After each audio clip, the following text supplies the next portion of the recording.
Hey guys, welcome back to Overtakes. I'm Kel. And this is Misfit. And we are here with our review of Week 5 of Stage 3 of the Overwatch League. So we're just kind of going to do a quick review of everything that happened up to the playoffs this week.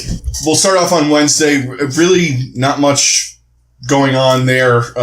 Houston looked bad, I think. I mean, it was 3-2, but still, they did not look good. And like they have all stage, they just have been off. Yeah. It's the apparent, the tracer thing, and there's other stuff going on with them too. It's just they don't feel right. Right.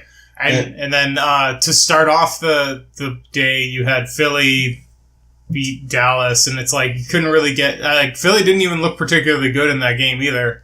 That's the sad thing, and it really came back to haunt them later in the week too. Yeah, because if they had 4-0'd him, they would have all they would have had to do was win 3 maps. Mm-hmm. We would have had a different scenario in the playoffs. And Florida looked disappointing again. This stage, I mean, just a quick thing on them. The Gladiators looked really good. I'm not going to take anything away from the Gladiators, but Florida seems to have taken a step back. Yeah, kind of like Houston took a step back. Florida took a step back. Everybody's kind of looking at them with the new players and stuff like that to kind of step it up. And they just basically beat Dallas and Shanghai, and that's kind of where they're at right now. Yeah. And not much else to be said about the next day. San Francisco just handed it to them. And, San Francisco went 6-4 in this stage. Then they look worlds better. Yeah, they really did. I just don't think it's going to be quite enough. I don't think they'll be able to carry this over into the next stage, especially with the new meta that's going to be happening. I just don't see them with all the tracer players that they have. I just don't know if they're going to have enough flexibility. Yeah, their game relies more on the speed divey kind of fast paced stuff, that sludgy slowdown kind of stuff that we could have coming up in the next meta. I don't think it's going to favor them very well, but I do think they're going to be better. I mean, I think they'll be about at the same level they are on this one. Yeah. On this stage, maybe 5-5. I mean, they're going to be somewhere in that range. They could maybe sneak into that last stage playoff spot. Yeah, possibly, but it all depends on how the other teams respond to the new character and everything. Yeah, actually, the match of the week was Boston and the Valiant. I mean, oh my god, that was a great match. It just so good. Boston ground one out again. Yep. Oh, and New York beat Dallas. On Thursday. Yeah, it was just a not much to say about that. I mean, they weren't even trying. No, yeah, that's the most embarrassing part. You could tell that New York was just that was probably one of the sloppiest games they've played, and they still dominated them. Yeah, I mean, it was dumb. And then Friday was the day that where we had really the most interest and kind of viewing interest, I guess, before the playoffs started, because that's where we were kind of settling things up. And Boston made quick work of the Gladiators. There's just something about that matchup. I mean, even when they came in and they announced that they were going to play them, I knew it was not good for the Gladiators. Right. That matchup is just not good for them. No, the Gladiators, they just cannot handle Stryker. He just eats that team alive. Yeah, he does. And, I am going to make one point on that. The one matchup that actually was surprising to me in this, and then going, we'll talk about it later about the playoffs, was Mistakes pretty much owning Surefour. Oh, yeah. In both matches. I mean, he stepped up that Widow game hardcore. As well as Surefour has been playing lately, he himself was, the rest of the Gladiators stepped up, I feel like, in the past couple weeks. Fissure and Big Goose and Shaz, all those guys have been playing out of their minds, and Surefour was right there with them. But when it really got to the pressing times, that's when Surefour kind of lost it. And I think that was a huge factor in why the Gladiators weren't able to make more progress. Yeah, I think so too. Although I do want to talk about the Dragons for a minute. Just for a quick minute here, before we get into the last match of the day. They are playing these big teams really well. Yeah. And this last week, I mean, you could say that New York was fucking around or whatever, but they kind of were, they kind of weren't. And, Well, they definitely were against Dallas. Well, yeah. And they still 4-0'd them. Yeah, and they tried doing it against Shanghai, and then Shanghai's like, no, we're going to take at least one map from you. Yeah, and Shanghai's really good on Junkertown. Yeah. And, to say something about we'll get into the previews for the next meta and all that stuff coming up. They're good at that slow down kind of smash mouth, whatever you want to call it, triple tank. They're good at that. And, when they play they played Junkertown really well. And, Addo and Gagori are kind of carrying that team. And then also Dia as well. And I was going to say, and Dia picked up a little bit. But Addo he's been lights out. Really, really damn good for that team. Gagori is just week in, week out, just continues to improve. I really feel like they're going to get their first win in the next stage. They are, and I can tell you what team it's going to be. Yeah, I think we all can. Yep. Burn blue. Yep. Okay, so I just wanted to touch on Shanghai because we're all looking for them to improve. We're all rooting for them to get a win, and they're getting close, and they're going to get it in the next stage. The last match of the day was interesting for one sole reason. No pun. I did not try the pun there, but it did work. It worked really well. It did. Fucking Jaehong on Winston. Yeah. What was that? So weird. I did not know. I was like, when they announced the lineups, I'm like, what's Jaehong playing? Are they running they running one tank? I thought it was like quick players, and I'm like, oh, he's on Winston. It didn't look bad though. That was the thing. No, it didn't look bad, but I mean, at the same time, they have one of the best Winstons in the league, which is what makes it so perplexing. Did they just want to give him days off? Are they trying to set Jaehong up for the next meta to kind of get him used to being up in the front lines so they can have him play Brigida? That could be one of the biggest possibilities right there.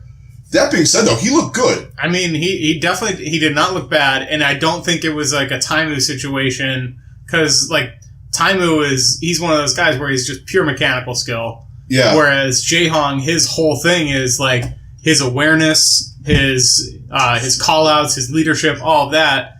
And that's all going to translate really well to a main tank. His overall skill, it's a different thing with Taimu. Right. Like you said. And like he's the leader. Why not try him on main tank? Right. And he adjusted pretty well. I mean, London did beat them 3-2. But, if you they did a thing with Uber and Mr. X, and they tried to have Mr. X guess the stats, if it was Miro or if it was Jaehong, and they really weren't that different. Right. I mean, granted, you have a really small pool. It was like 2 matches. Right. When they did that with Taimu Dallas, we knew after one match that that's probably not a good idea. No. I mean, he looked good, but they were playing somebody garbage. Mm-hmm. They might have been playing I don't even know if they were playing Shanghai. They were playing somebody else all messed up. Yeah, they were playing a team that was not very good. Yeah, and on their level, well, kind of on. Can we even say that? I don't even know. There's nobody in their stratosphere of bad right now. Coming up, that's going to be interesting to see what they do. It really is. Because that'll bring us into Saturday, where the matches didn't matter until the last one. Right. But I mean, again, in this one against Houston, Seoul looked a lot better. And Jaehong really looked a lot better in this one. And Houston looked terrible again. Yeah, Houston just looked bad. Like, not even that Seoul looked good. Like, I think it was more a factor of Houston just looked straight up bad. Yeah, and you can use the whole, we didn't expect Ru Jaehong to play Winston and that whole blah, blah, blah thing, whatever. But that really shouldn't affect your not approach that much. Yeah, like, it was... If anything, it should have made it easier. Yeah. Because you have Guido, who's actually improving a little bit on Zen instead of Jaehong on Zen. Right. And you don't have Miro in there.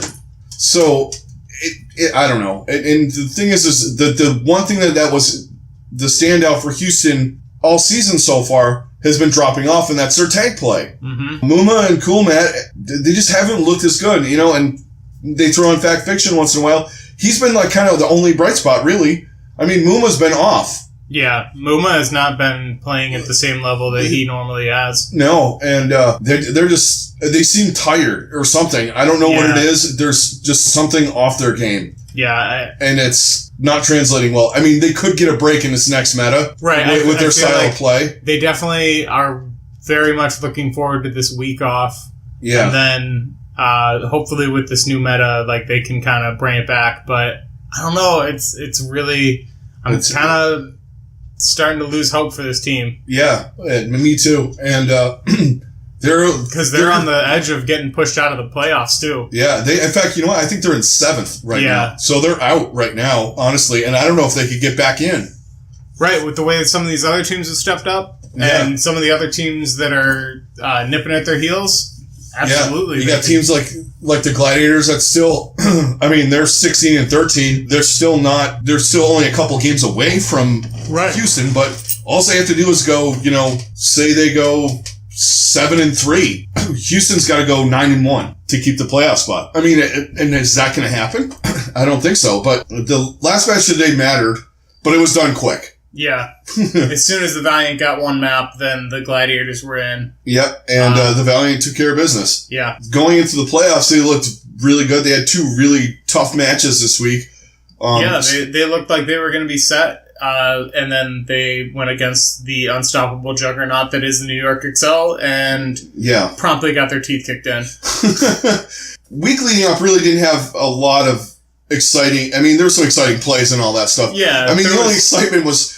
What's Jae Hong doing on Winston? It was like, what are the final matchups going to be for the stage playoffs? But all the other matches, you just lose even more interest in most of the other ones just because it's like, these really don't matter. And then you're also getting closer to the end of the season and a lot of those matches really didn't matter. Yeah. Because they weren't even going to affect that.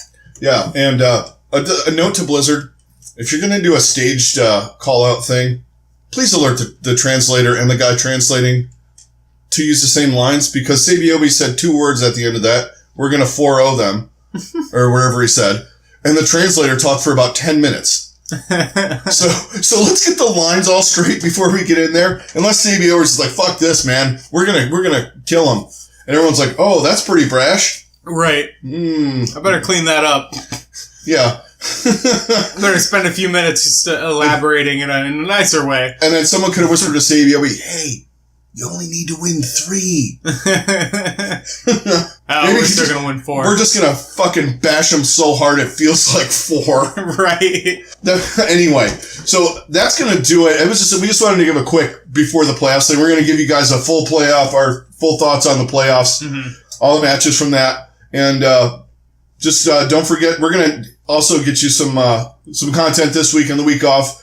Get you ready for stage 4, which I can't believe it's stage 4 already. Right. I mean, stage 3 flew by. Yeah, it did. And stage 4 is going to be different. I kind of like it when we have these different metas and things like that. Yeah. So stage 4 is going to be totally different. We got a new map pool. We got the new Brigida thing coming in, new Hanzo, some new stuff with May that we're going to see. So new Reaper stuff will be in. Reaper, Ana. I really, really hope that the Ana changes get put in. Please. I really think that is something they do need to change, in that when the balance patches happen, and you get a change to a character, that needs to just go into this league right away. Yeah. I really think that's a change that they need to make, because these guys are pros. They need to be able to adjust to this. And we were talking about it before. I mean, it probably wouldn't have mattered in anything, but for instance, we were talking about the Hanzo changes. What would that have done to the Mayhem? Right. Tavik is the top 3 Hanzo in the world. It wouldn't have ended up any different because Libro's the best Hanzo in the world. Right. They would just stomped people harder. Right. If that's even possible. Someone might maybe the Dallas Fuel could have had a slightly better, because you got Seagull is one of the best Hanzos and May, at least in the world. Or he's a really good May. That's why I'd like to see some of these changes come in. I understand not putting in the new maps, and not putting in the new heroes. I totally understand that. But waiting for the next stage or whatever. And these guys all play ladder, so they're playing this shit anyway. Exactly. I feel like it's got to almost throw them off more to be playing 2 different versions of the same character at the same time. Yeah, because Stylosa said he did a video on Hanzo, and he's like, it was weird watching the Overwatch League games and seeing someone get scatter arrowed. Yeah. What the fuck, man? Right. They need to do that. And then we could get these freaking Ana changes in as soon as possible, because I want to see these guys play the new Ana. So do I. With the shooting through fully charged up heroes and stuff like that. Yeah. I mean, they won't get the ones that are coming up And they're not going to need self nano boost, that's on PTR. Yeah. But that's more for deathmatch, I think. Yeah. Deathmatch, there's certain situations where I could see it kind of working out. Yeah, when you're playing in quick play, fuck that diva. That person's an asshole. I'm just going to pump them full, or this. I'm pumping myself up. Freaking Farah, I'm just going to take her out. I'm tired of this. I'm pumping myself up, and she's gone. I'm going to put 2 headshots in her, and she's going to be dead. Yeah. Her rate of fire goes up on that, too. It's pretty fun. Anyway, that's going to do it for our Week 5 pre-playoff review. Don't forget, guys, hit a like, a subscribe, ring the bell for alerts and all that stuff when we have new stuff coming out, which we're going to, we do a pretty good job at keeping you guys updated on, all the stuff and all that. And thanks to everyone that's subscribed this stage. We really appreciate all of it. Yeah, we really do. It drives us to do more content and do different stuff and, keep going in the direction we're going, and we like the comments.